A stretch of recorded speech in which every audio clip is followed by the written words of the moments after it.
talks about currents of energy. And there are streams of energy,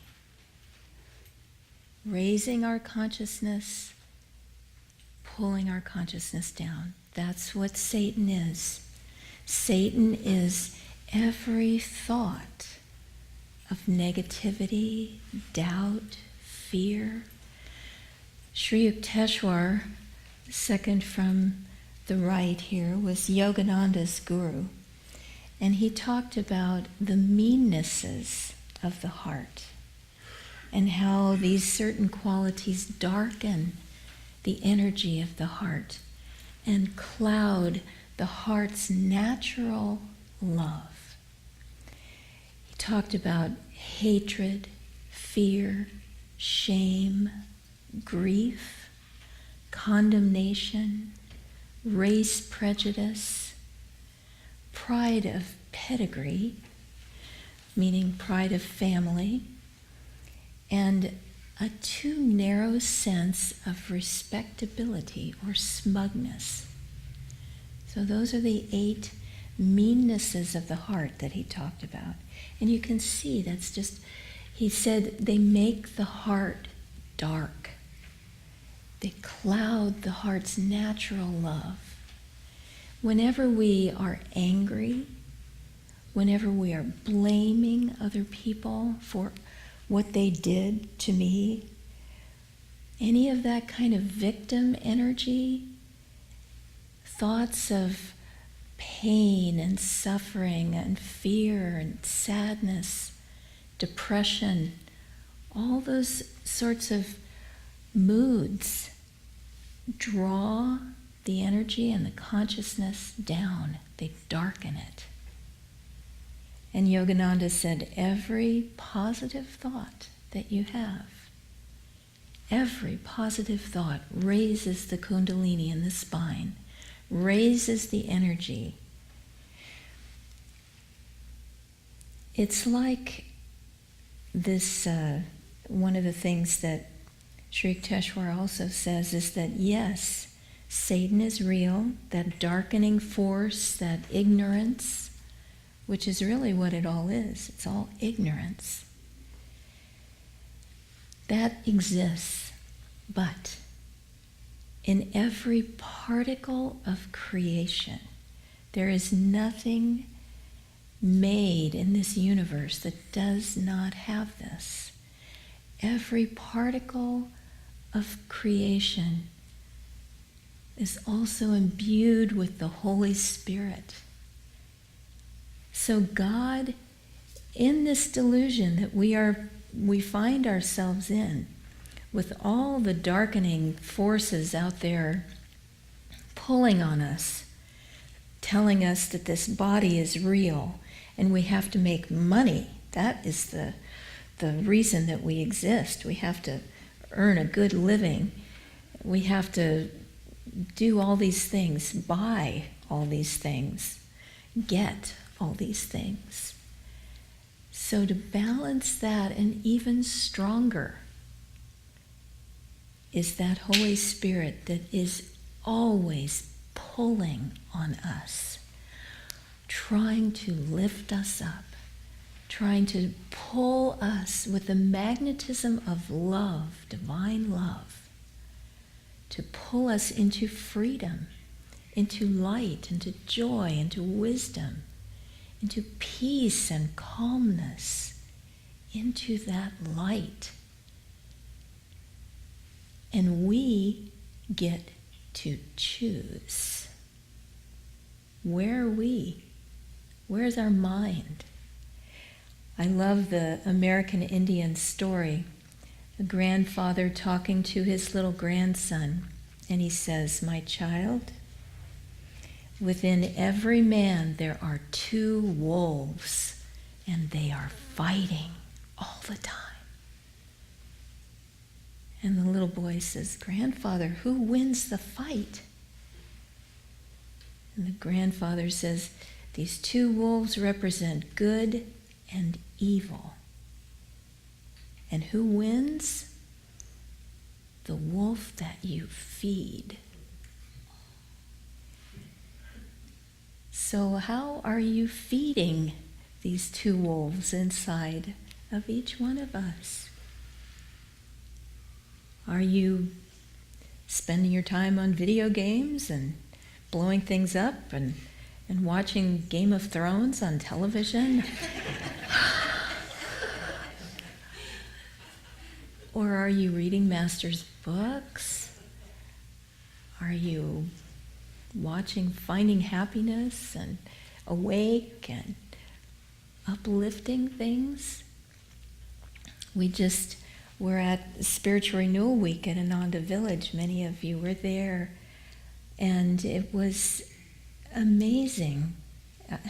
The words fail me. How can you describe the vibration that was there? And so much, in fact, you really should watch these talks. Dharmadas spoke on Friday with Dr. Peter, and Dr. Peter was saying some fascinating things about how we just share our vibration all the time with people. Even though we aren't that aware of it, we are literally sharing genetic material and DNA with people all the time. So, what that means for us is be with spiritual people because they uplift your consciousness. And that's what I felt so powerfully at Spiritual Renewal Week this time. The energy was just singing. It was ringing in the air. That love for God, that enthusiasm for the spiritual path, that commitment to living every moment in joy, no matter what is happening,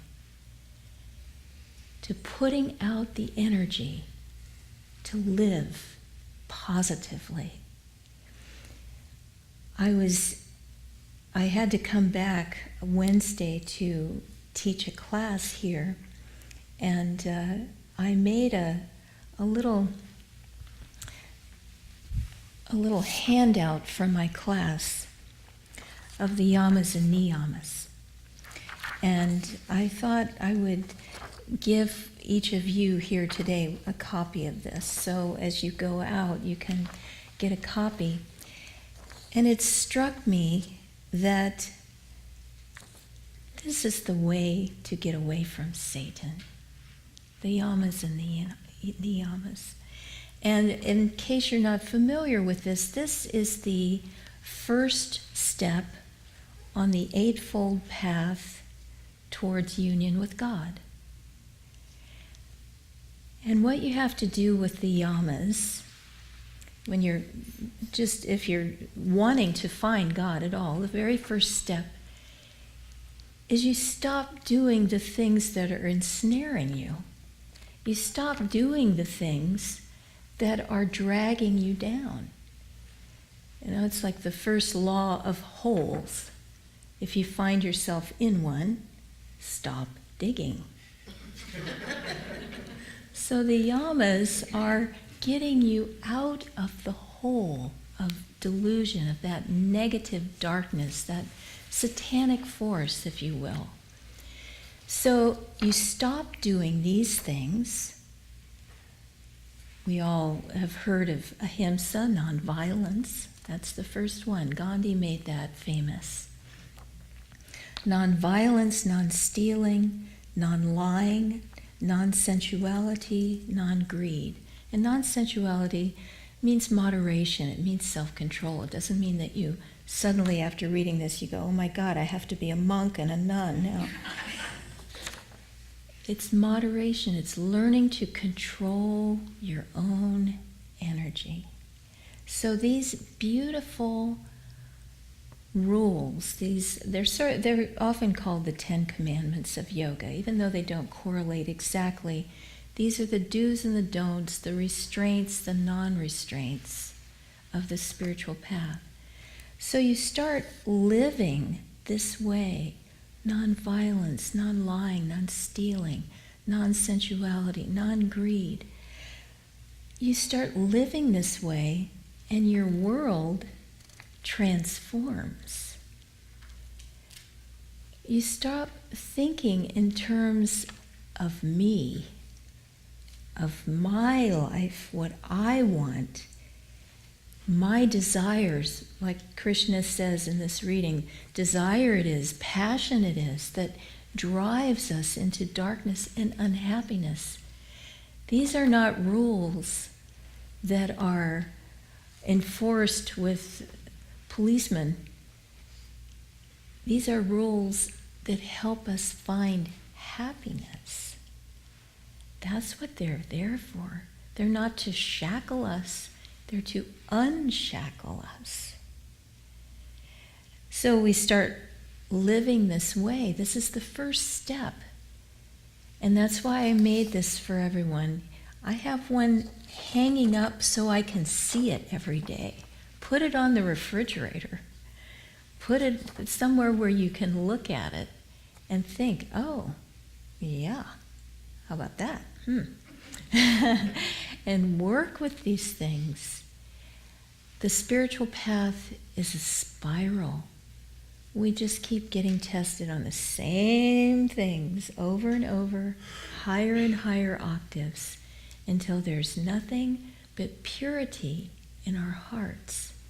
All those darknesses, all those meannesses of the heart get swept away. And finally, we can perceive the truth, which is love and peace. So the niyamas are the things to do on the spiritual path. The first step. The yamas, you don't do those. Niyamas, you do these. Cleanliness, contentment, called the great virtue. Meditate on that for a while. The highest of all the virtues, contentment. Tapasya or austerity, meaning sacrifices. You know, when that person is standing in front of you screaming at you and you just want to. There's a word in Russian, I wish I could remember the word, but it means, the meaning of the word is a face looking for a fist. You just really would, but no, you sacrifice that. You go inside and you keep your peace and you remain loving, okay? Tapasya. Swadhyaya or self-study. This is a very important practice. Many people keep a journal. I don't, but it's important to review the day. I often do this as I'm trying to go to sleep at night. And Swami Kriyananda would say to mentally build a bonfire and throw into that bonfire all the burrs of attachment, all the desires that you've had during the day, all the negative experiences, everything, all the positive. I'll just throw everything into that bonfire like we do in the purification ceremony, just giving it all to God. Purifying yourself, freeing yourself of all of that from the day. That's self-study. Don't let yourself get away with anything. Be honest. God is in every particle of our being. He knows us better than we know ourselves. There is nowhere to run. There's nowhere to hide. He knows everything. So open. One of the beautiful things that Jyotish said during this week of spiritual renewal at the village was that when we do the purification ceremony and we say, I seek purification by the grace of God, and the minister says, open your heart to me, meaning Master saying that through us. Open your heart to me, and I will enter and take charge of your life. That is the spiritual path right there. being receptive to God's grace, opening ourselves consciously, willingly, lovingly, becoming receptive to that energy that is always waiting for us to knock so it can be opened unto us. And lastly, devotion to the Supreme Lord. And how do we develop devotion? We develop devotion partly, Master said, by being around devotional people. And also remember this beautiful chant that we did, listen, listen, listen to my heart song. This is God speaking to us. We forget God most of the time. We're working on remembering him until finally we will remember him all the time. In fact, liberation is said to be smriti, remembering who we really are, one with God. But that chant, listen to my heart song, listen to the Om vibration, listen to God in creation. He will never forget you. He will never forsake you. So don't be afraid of Satan. Live in love. Perfect love casts out fear. Live in that love, and you will be free.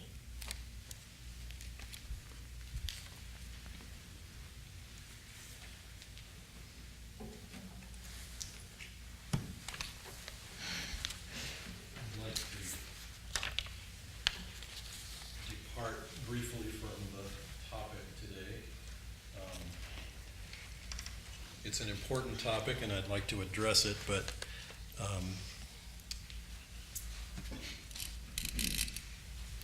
in the Indian tradition, many holidays are based on the cycles of the moon, and so in terms of the calendar, the dates change from year to year and a little bit. And in the life of Ananda, Spiritual Renewal Week has been a reality for nearly 50 years now, and I came to Ananda on the Friday of Spiritual Renewal Week 37 years ago.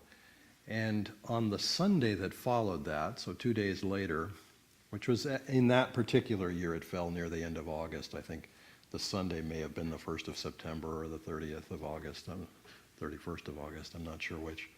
But anyway, that particular Sunday, I went to my first Sunday service, which was at the meditation retreat, outdoors as they were then.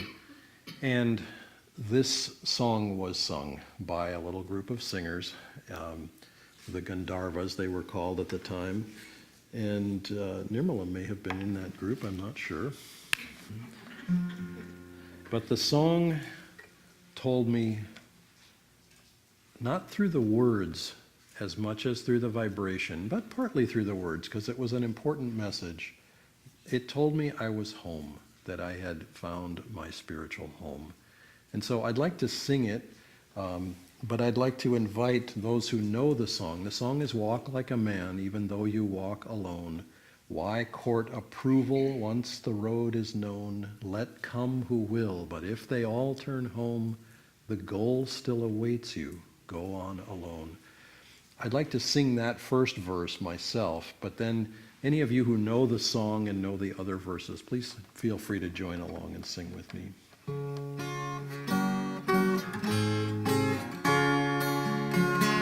Walk like a man, even though you walk alone. Why court approval once the road is known? Let come who will, but if they all turn home, the goal still awaits you. Go on alone. Follow your dream, though it lead to worlds unknown. Life's but a once our dreams have flown. What if men cry, your dream is not our own? Your soul knows the answer. Go on alone. Give life your heart, bless everything that's grown. Fear not the loving, all this world's your own. Make rich the soil, but once the seed is sown, seek freedom, don't linger. Go on alone.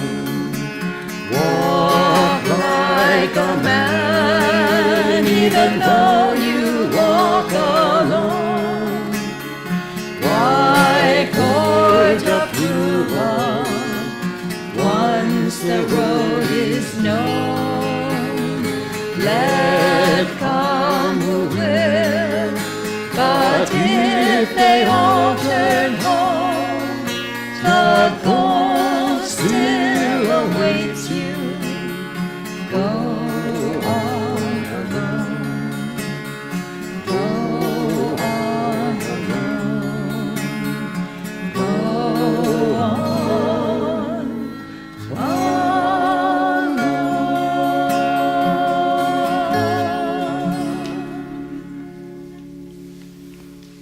Thank you. This topic reminds me of a little story that could be apocryphal, but I think there's some truth in it. This was a philosophy exam in college, at the college level, and there was a student there who was definitely not a philosophy major. He was sort of struggling along to keep up with the thing, but he had made it all the way to the final exam, and he walked into the exam kind of late.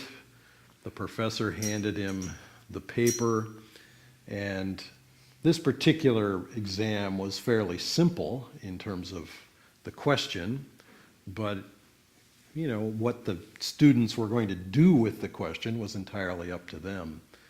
And the student saw the question, walked over to a desk, didn't even bother to sit down. He wrote very, very briefly, like 5 seconds.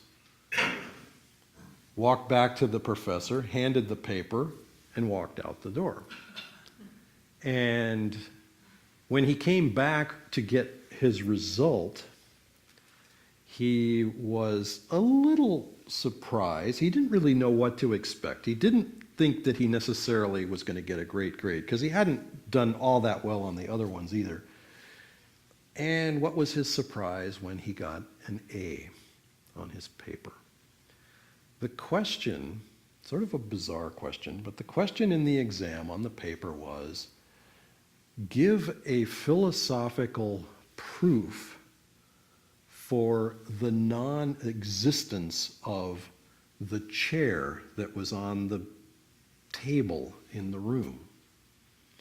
And the student had written very simply on his paper, "What chair?" Question mark. And he handed it in and he walked out the door. And as it happened, the professor thought that was on point, pithy, and got the job done. Now, why do I tell that story, apart from the fact that it's a cute story? Because we can't entirely ignore delusion. We have to some degree, we have to acknowledge its existence. It does exist in this world. And those who would claim, I think even to Yogananda, that God did not know about evil. And Yogananda said, well, he must be a very stupid God then if he doesn't know about delusion and evil. But we can't ignore these things. On the other hand, we cannot be bound by them. And I love the spirit of that song. Go on alone, walk like a man, even though you walk alone. Why court approval once the road is known? Follow your dream, though it lead to worlds unknown. So often, the little messages that we're getting from, we used to run into this term in India, from the society. I always sort of wondered, who is this society? Who are they? Who is this voice? Like the Greek chorus in the background, saying, you're no good, you can't do it, forget it, it'll never work. Those little messages that are percolating around in the back of our mind, or that are being voiced to us. Sometimes they are voiced overtly, other times kind of implicit or implied subliminally in a certain way. But in one way or another, often those messages are telling us, no, you can't. You cannot make it. You cannot get there from here. You cannot know God. I remember being a little bewildered in a way when I first started reading Oriental spiritual teachings, because it was so straightforward. Search for God. And it was like, how can you possibly know God? I mean, we were taught in the Christian tradition, at least my Christian tradition, that God was wholly other. In other words, completely separate from this creation. It's like, yeah, you poor schlubs down there, you just have to deal with what you've got to deal with. But, God is like completely apart from. And yet, and in a certain degree that's true, because there is an aspect of God that is in fact beyond creation. But there is God in creation, immanent in creation. And we have to learn to grab onto, as Nirmala was pointing out, grab onto that ascending current. Grab onto the up escalator. I don't know if anybody ever, probably a few of you adventurous souls as kids used to go up the down escalator or down the up escalator. Yeah, one of those important skills, you learn. You got to put out energy to do it. I mean, it doesn't just happen automatically, but it can be done. It can be done. You can go down the up or up the down. But it takes effort. It takes the willingness to apply. And this is one of the keys. And yes, there is this aspect of, yeah, there's delusion, and it's going to tug at us. It's going to consciously try to prevent us from achieving what we're trying to achieve. And yet, that effort, that trying, it's necessary for us to have that obstacle against us, that tug against us, because it proves that's what we really want. We have to prove it to ourselves. We may think, oh, well, I have to prove this to God. God already knows our hearts. As Nirmala was pointing out, there's no hiding. You can run if you want, but the hiding isn't, you're not going to hide. So God will know every part of our hearts. We have to prove it to ourselves. We have to prove this is what I want, and I am willing to do what it takes to make that happen. And that may involve standing against a tide of society that says, that's not how we do it. We like materialism. We like lots of stuff. We like all this outward show and commotion.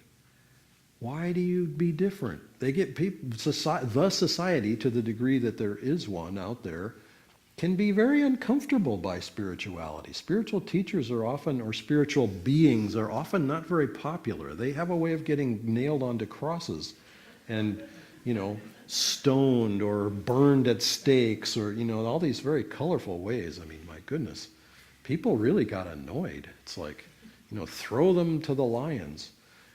We are not so much asked. It's interesting, looking back on the Dark Ages, one of the ways that you could become a saint was to stand up for your faith with death as the choice. You either renounce your faith or you're going to be eaten up by lions, or whatever the thing may be.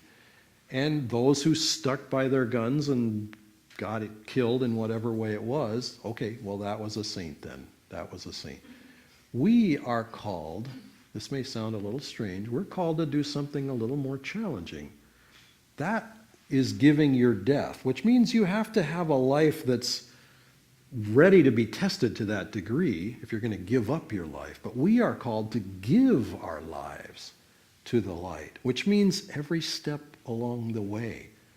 And death, when it comes, well, that's just the most natural thing in the world. As we will find out at the time, that's just a matter of going from one room into another. It's an important doorway by all means, absolutely. But it's not one that we have to be afraid of. We simply have to live all the minutes. Yogananda would say the minutes are more important than the years. Why? Because it's the minutes that make up the years. And if you live good minutes, the years take care of themselves. So we live in that light. It's not that the darkness is gone automatically.